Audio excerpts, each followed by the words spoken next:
My name is Jean Wilson. I'm 29 years old, and the night everything cracked open didn't start with a fight. It started with a smile. It was one of those humid Saturday afternoons when the air feels too heavy to argue with. Our mutual friend Dave was hosting a small barbecue to celebrate his promotion, and I had offered to help him set up the tables and lights in his backyard. Anthony, my boyfriend of 4 years, sat slouched in a lawn chair, scrolling through his phone, sunglasses perched on his head like he was allergic to the real world. He was supposed to be helping too, but he was busy updating his story about summer vibes instead. Hey, I called out, half teasing, half exhausted. You could at least pretend to know how to open a bag of charcoal. He didn't look up. I'm supervising, he said, voice dry. You're the architect. You handle the structures. I smiled, but it didn't reach my eyes. He always said things like that, small jokes that didn't sound like jokes. I crouched by the grill, the smell of lighter fluid sharp in the air, and muttered, supervising requires paying attention. Dave laughed somewhere behind me. He's allergic to labor. Jean, don't bother. I forced a laugh too, but a flicker of irritation warmed the base of my throat. That was how things often went with Anthony and me lately, me carrying the weight, him pretending the world owed him comfort. I told myself he was just stressed about work, that he'd snap out of this cynical mood once the evening got going. That's what I'd been telling myself for months. By the time the first guests arrived, the fairy lights above us glowed gold and the smell of grilled food filled the air. I felt the tension fade a little. Music hummed softly. People laughed. It was the kind of night that usually steadied me. Until she showed up. She arrived late, Jade, Dave's new coworker. She stepped into the yard like the evening had been waiting for her. Her short red hair caught the light like flame, and when she smiled, it was as if every conversation paused to make room for her. She was the opposite of me in every way, uninhibited, loud, confident, in the kind of way that didn't need permission. Anthony's head turned before mine did. He straightened up in his chair, suddenly alert, the same way a cat reacts to movement. I noticed, of course. You always notice when someone you love looks at someone else differently. She walked over to us, balancing a beer in one hand.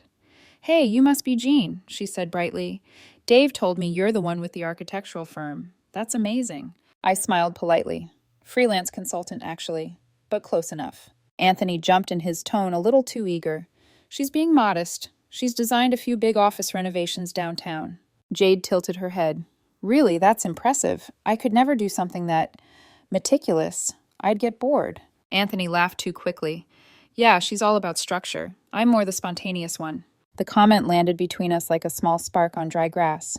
Nobody noticed it but me. Later, as the night wore on and the drinks flowed, I stood by the fence sipping ginger ale, watching Anthony animatedly tell a story to Jade. His hands moved. The way they hadn't for me in months, expressive, alive. She leaned in close, laughing, her hand brushing his arm once, twice. I wasn't angry, not yet. I was just observing, like an outsider in my own relationship. Then I heard him. He was talking to Dave, his voice casual but careless. Jean is great. Don't get me wrong, but she's so serious all the time. Sometimes I feel like I'm living in a job interview. My hand tightened around the cup. Dave muttered something I couldn't catch, but Anthony laughed. I mean, she's sweet. Just predictable. The words stung more than I wanted to admit. Predictable. Like something you could schedule between meetings. I turned back towards the grill, pretending to check on the food. I heard Jade laugh again, light and unburdened. I stayed quiet. That's what I did best. By the time the party ended, Anthony was staying behind to help clean up. I knew what that meant. He'd linger near Jade until she gave him another reason to feel seen. He offered a quick kiss on my cheek before I left. You okay to drive? I smiled faintly. Yeah, I've been okay for a while. He didn't notice the edge in my tone, or maybe he did and just didn't care. I got into my car, closed the door, and watched him through the windshield. He was laughing at something Jade said, hand resting casually on the back of her chair. I started the engine. The headlights cut across the yard, slicing through the laughter and music for just a moment. Jade looked up and waved. Anthony didn't. As I drove home, I realized something that hollowed me out from the inside. I couldn't remember the last time I'd felt wanted, not just loved out of habit. The night swallowed the road ahead. The hum of the tires on asphalt sounded like breathing. By the time I reached my apartment, the air felt heavier than before. I placed my car keys on the counter and stood there in the dark, motionless. I should have cried, maybe. That's what people expect from heartbreak, the noise, the collapse. But instead, I just whispered to myself, this is how foundations crack. Not with earthquakes, just quiet pressure over time. And somewhere deep down, I knew once a crack starts, it only spreads. 2 months later, I was standing in front of a mirror that didn't feel like mine. My reflection looked fine. Hair pinned, navy dress, neat lipstick, exactly the right shade. But my eyes told the truth. They looked like someone bracing for something. Tonight was Lisa's birthday party. Anthony had insisted we go. It'll be fun, he'd said, with that careless grin that didn't reach me anymore. You've been working too much lately. In his language, working too much meant not orbiting him enough. The venue was one of those trendy loft apartments with low lights, thudding bass, and a mix of laughter and ego hanging in the air. The kind of place where people shouted compliments they didn't mean. I stood near the drink table, clutching a half-empty glass of white wine, pretending to care about a conversation with a friend I barely remembered from college. Across the room, Anthony was in his element, laughing too loudly, surrounded by people who found him funny. Jade was there too, of course. She always was lately. Her red hair caught every bit of light in that dim space like a warning signal. She leaned against a counter, eyes on Anthony, as he gestured dramatically mid-story. I didn't even have to hear it, I knew the script. Anthony telling one of his career hustle stories, the audience nodding, impressed. I took a sip of my drink and forced myself to breathe evenly.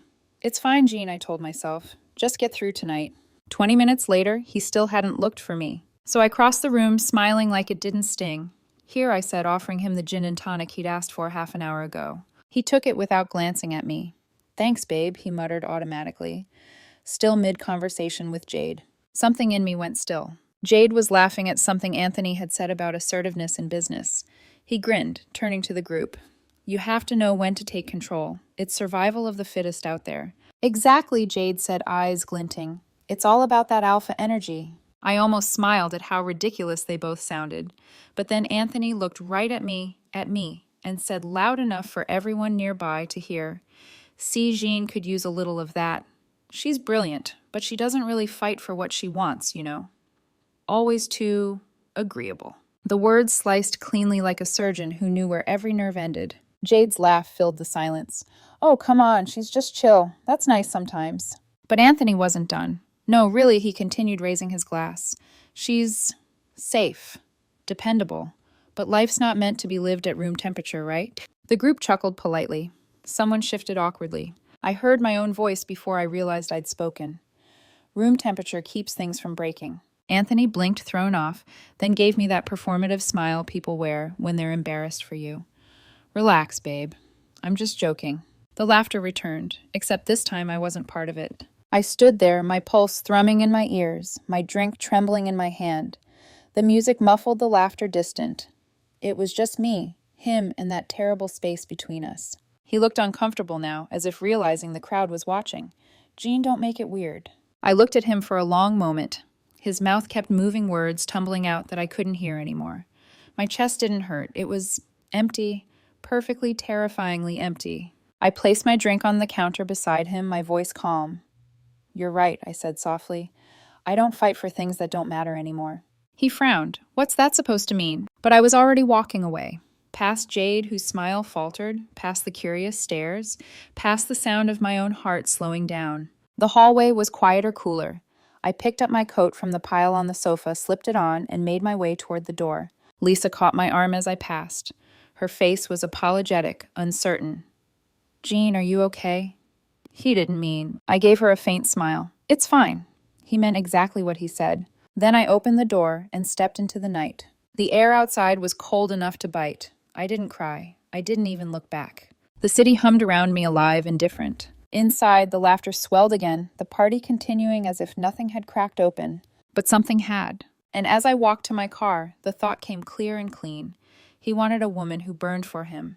Now he'd see what it felt like when she went cold. When I woke up the next morning, sunlight was spilling across the bed, soft and golden, the kind of light that should have made everything feel warm. But the sheets beside me were empty cold. Anthony was in the kitchen, humming off-key while frying eggs. He looked like a man in a detergent commercial, domesticated, harmless, pretending nothing had happened. Morning, he said too casually. You were pretty quiet last night. I studied him for a moment. His back was to me, his voice steady, like the party had been a dream I'd imagined. Do you remember what you said, I asked? He glanced over his shoulder, brow furrowed. At Lisa's, yeah, I might have gone a little overboard. But come on, Jean, you know I was just joking. Joking. The word echoed in my head like a hollow drum. He sighed, turning off the stove. You've got to stop taking everything so seriously. You embarrassed yourself walking out like that. I tilted my head, embarrassed myself. Yeah, he said like it was obvious. People were asking if we broke up or something. You made me look like a jerk. I almost laughed. You don't need help looking like a jerk, Anthony. That made him pause. Wow. Okay, you're really doing this, huh? Doing what? Being dramatic. He leaned against the counter, arms crossed, wearing that half smile that used to charm me. You always do this. You shut down instead of talking. I stared at him, realizing something devastating in its simplicity. He thought I was still trying. I'm not shutting down, I said finally. I'm done. He blinked, genuinely confused. Done with what? With you. The words came out soft, like a confession, but they carried the weight of 4 years. He laughed a dry, incredulous sound. You're kidding. I shook my head. You made it clear what you value, and it's not me. Jesus, Jean, you're overreacting. He ran a hand through his hair, frustration creeping in. It was a party. Everyone was drinking. Everyone was joking. You can't end a 4-year relationship over one bad night. I looked around the apartment. The plants I watered, the framed prints I hung, the couch I picked.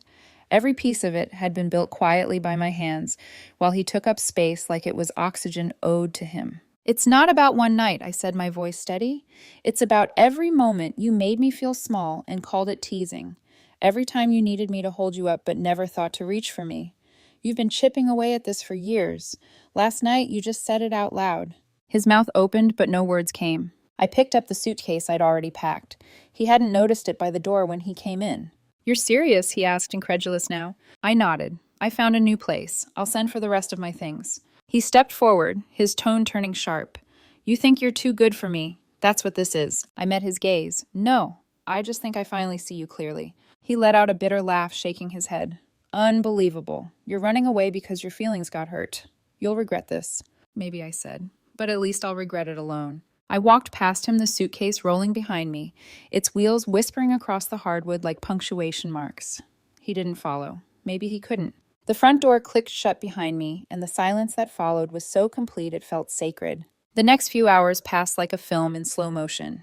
I drove to a small furnished apartment across town. I'd found it weeks ago, an emergency backup plan that at the time I'd pretended was just in case. The space was tiny but clean. Blank walls, no memories, no trace of him. I unpacked quietly closed sketchbooks, a single photo of me and my mother that I placed on the nightstand. I left everything else boxed, like I was afraid to anchor myself too soon. Then I sat on the floor, back against the wall, knees drawn to my chest, and waited for the grief to arrive. It didn't. There were no tears, no breakdown. Just a stillness so deep it almost felt like peace. I checked my phone. 23 missed calls, 14 messages. Anthony. You can't just ghost me after 4 years. Anthony. Are you serious about this? Anthony. I was drunk. You're really this cold, Anthony. Wow. Unbelievable. After everything I did for you. Anthony, fine. Do whatever you want. The messages kept coming, anger bleeding into guilt into pleading. I read every one of them once. Then I turned off the phone and placed it in the drawer beside the bed. When I closed that drawer, it felt final, like sealing a tomb. I made myself a cup of tea and stood by the window, watching the city lights blink in the distance. For the first time in years, I didn't feel like someone's girlfriend. I didn't feel like someone's emotional caretaker. I just felt like me. Freedom, I realized, doesn't always roar. Sometimes it exhales. That night, I slept better than I had in months. And in the morning, when sunlight touched my face again, it didn't feel heavy. It felt like possibility. The first message came 3 days later. A new number, no name, just words that felt too familiar. Unknown. You're really ignoring me after 4 years. Unknown. This is childish, Jean. I deleted it without replying, but the next morning there were more. Unknown. I can't sleep. I didn't mean to hurt you. Unknown. You know I say stupid things sometimes. Unknown. Can we just talk? They came one after another like waves against a rock that didn't move, and I didn't move. I went to work. I drafted blueprints, attended meetings, smiled when my coworkers spoke. But in the quiet moments between the hum of the printer and the whir of the AC, his voice echoed in my head. You embarrassed yourself. You'll regret this. Funny thing is, I didn't. I found a strange kind of peace in his absence. It was like finally being able to hear my own thoughts after years of background noise. Still, I knew the cycle. I'd seen it before. The pattern of a man who mistakes attention for affection and silence for cruelty. By the end of the week, his tone had shifted. Unknown. I can't believe you're doing this. Unknown. You're so cold. Unknown. I thought you were different. Then came guilt disguised as sentimentality. Unknown. Remember that trip to Dalat? When we got caught in the rain, unknown. You laughed so hard that day. I miss that. I miss you. I didn't respond. By the 5th day, the messages stopped. I thought maybe finally he'd run out of ways to perform regret. Then my phone rang. The caller ID said Carol Wilson Anthony's mother. For a moment, I almost let it go to voicemail, but I answered. Jean, she began, her voice sharp and rehearsed. What on earth is going on between you and Anthony? Good afternoon, Carol, I said calmly, already knowing where this was headed. He's devastated, she continued, voice trembling with controlled fury. You can't just walk out on someone after 4 years without so much as a conversation. That's cruel. I took a breath. Carol, with all due respect, it's between me and your son. Well, when my son calls me crying at midnight, it becomes my concern, she snapped. He says you're punishing him, ignoring him, refusing to even meet. I'm not punishing him, I said evenly. I'm protecting my peace. She went silent for a moment. Then, you were always too proud, Jean. That's your problem. You think being cold makes you strong. I smiled faintly. No, Carol. It makes me free. Her breath caught, and for a second I thought she might scream. Instead, she exhaled sharply. You'll regret this. Men like Anthony don't just come along every day. I almost laughed at that. You're right, I said softly. Thank God for that. Then I hung up. That night I walked to the small park across from my new apartment. The air smelled like rain, the sky bruised with clouds. I sat on a bench and watched strangers walk by, couples holding hands, kids chasing a ball, someone jogging with headphones on. For once, I didn't feel like a ghost. The next morning, the messages started again. Different tone this time. Desperation creeping through the words. Unknown.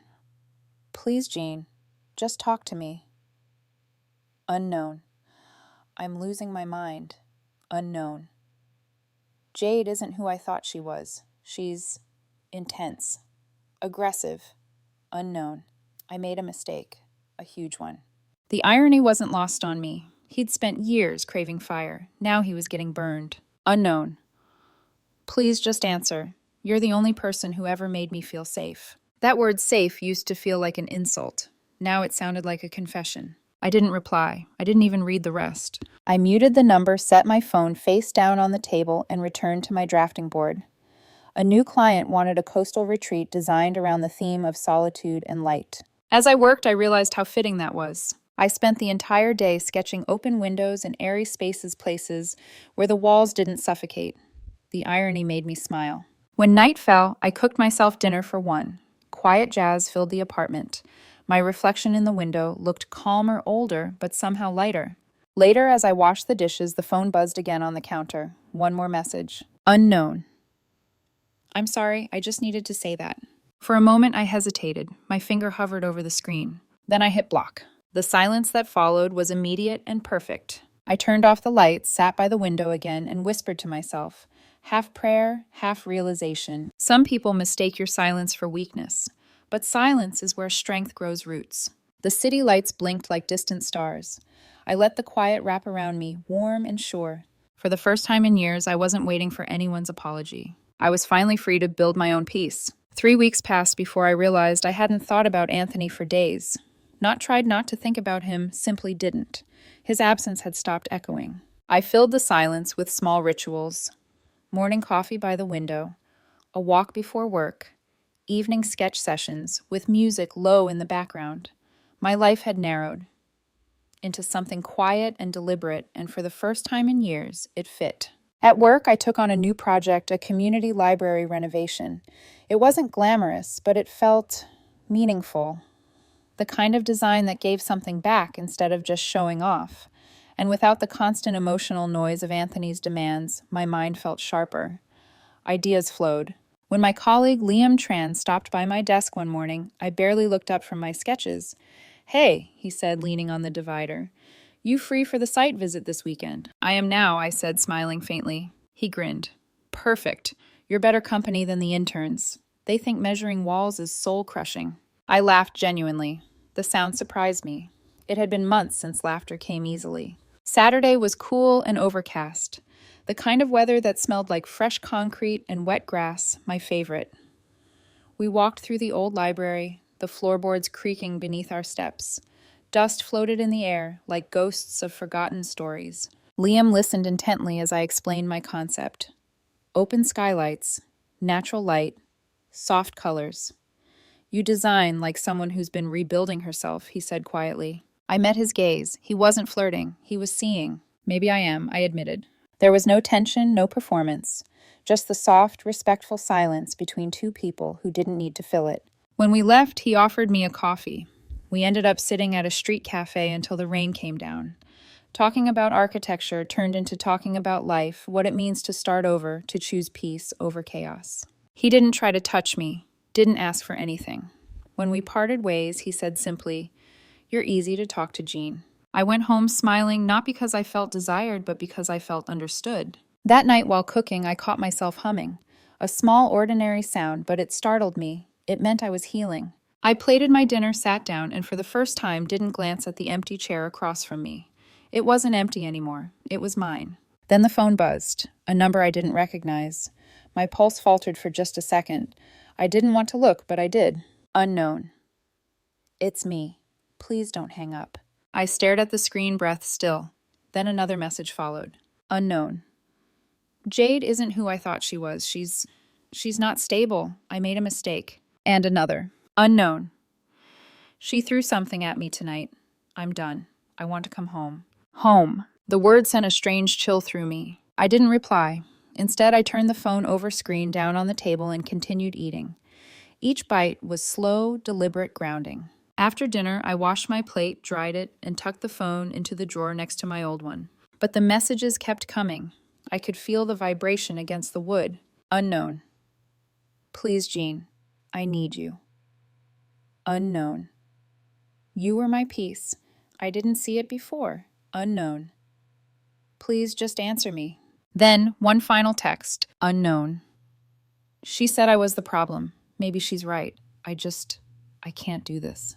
I exhaled slowly, not out of fear, but out of release. For the first time, I realized I didn't need closure from him.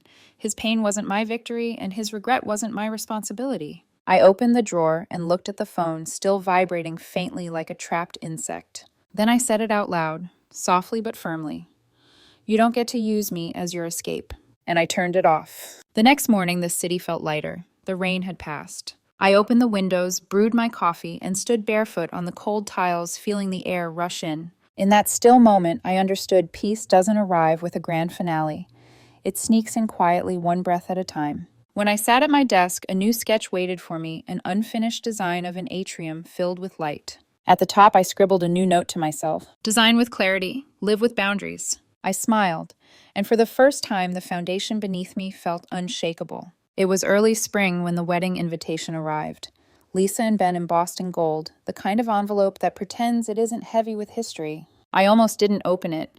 Lisa was a mutual friend, and her parties had a reputation for drama, mine included. But something in me wanted to face it.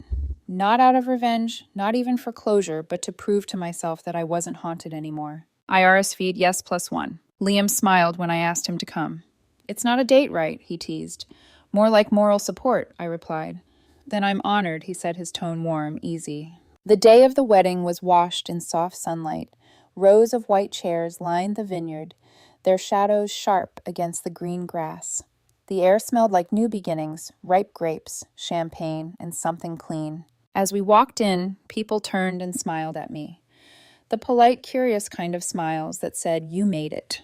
Liam's hand rested gently on my arm, steady and respectful. He was calm in ways Anthony never was, no tension, no need to prove himself. When the ceremony began, I found my eyes drifting, scanning the crowd. And then I saw him. Anthony. He was standing near the back alone. His suit was too tight across the shoulders. His hair a little longer, but the arrogance that once filled every inch of him had drained away. His face looked older. For the first time, I didn't feel anger or longing, just recognition. When our eyes met, his expression fractured. He didn't expect me to look so steady. I turned back to the ceremony as the bride walked down the aisle. The reception was held inside a glass pavilion that shimmered under string lights. Music swelled, laughter echoed, and the smell of champagne hung in the air. Liam and I mingled, danced once or twice. I laughed freely, the kind of laugh that didn't need to convince anyone of anything. Then, while waiting for coffee at the bar, I felt a shadow at my side. Jean. That voice hesitant cracked. I turned. Anthony stood there, hands buried in his pockets, looking smaller somehow. His confidence had wilted into something brittle. "Hi, Anthony," I said evenly. He exhaled like he'd been holding his breath for months. "Can we talk, just for a minute?" I nodded toward the open lobby near the entrance, bright and quiet. "Sure, there's space over there." He seemed surprised I didn't refuse. We walked there in silence. The sound of laughter faded behind us until it was just the hum of distant music and the rustle of grapevines through the glass. He spoke first. "You look good. Really good." "Thank you. I didn't think you'd come," he said. "After everything." "I almost didn't." He nodded, staring at the floor. "I guess I deserve that." There was a long pause. Then he looked up, eyes glassy. "I messed up. You know that, right?" "I do. I thought I wanted excitement, passion, fire. But it was all noise. You were the calm I needed, and I treated it like a cage." His voice broke slightly on that last word. "Jade. She wasn't what I thought. I stayed too long. I became someone I hated." I listened. The old me would have tried to comfort him, patch him, fix him. The new me just let the silence hold his confession. He stepped closer. "I never stopped thinking about you. Every time I close my eyes, I hear your voice. You were home." "Home," I repeated softly. "That's what you called me when it was convenient. But homes aren't built for people who keep setting fires inside them." He winced. "I'm not proud of what I did," he said. "But I've changed. I swear I have." Before I could answer, I saw movement from the corner of my eye. Liam had walked up, holding 2 glasses of champagne. He looked between us, but didn't interrupt. Anthony followed my gaze, his jaw tightening. "So this is him?" "Yes," I said. "This is Liam." He gave a stiff laugh. "You moved on fast." I smiled faintly. "Healing isn't about speed, Anthony. It's about direction." That silence again, sharp and heavy. He looked desperate now, his composure cracking. "You're really choosing him over me." I shook my head. "No, I'm choosing me." The words landed like a quiet verdict. Final. Anthony blinked, disbelief giving way to something else, loss maybe. The kind that's too late to undo. He whispered, "I never thought you'd stop loving me." "I didn't stop," I said. "I just stopped waiting for you to deserve it." For a long moment he didn't move. Then almost mechanically he nodded and walked away. I watched him go, not triumphantly, not regretfully, just peacefully. Liam handed me the champagne. "You okay?" I smiled. "Better than I've been in years." We walked back into the reception together. The music swelled again, soft, timeless. I looked around at the lights, the laughter, the reflection of glass, catching the sunset. Anthony had once been the center of my world. Now he was just part of its background noise. Liam leaned in slightly. "What are you thinking about?" I glanced at him, then back toward the door where Anthony had vanished. About how sometimes I said the most powerful thing you can do is walk away quietly. He smiled. Sounds like an architect's kind of wisdom. I laughed this time freely, genuinely. Outside, the vineyard. Lights shimmered, and the night air felt alive again. When we left later, Liam held the door open for me. I stepped out into the cool air and took one last deep breath of freedom. Behind me, the faint sound of music drifted out into the dark, carrying no weight anymore. Ahead, the road stretched open under the stars. And for the first time in years, I didn't look back.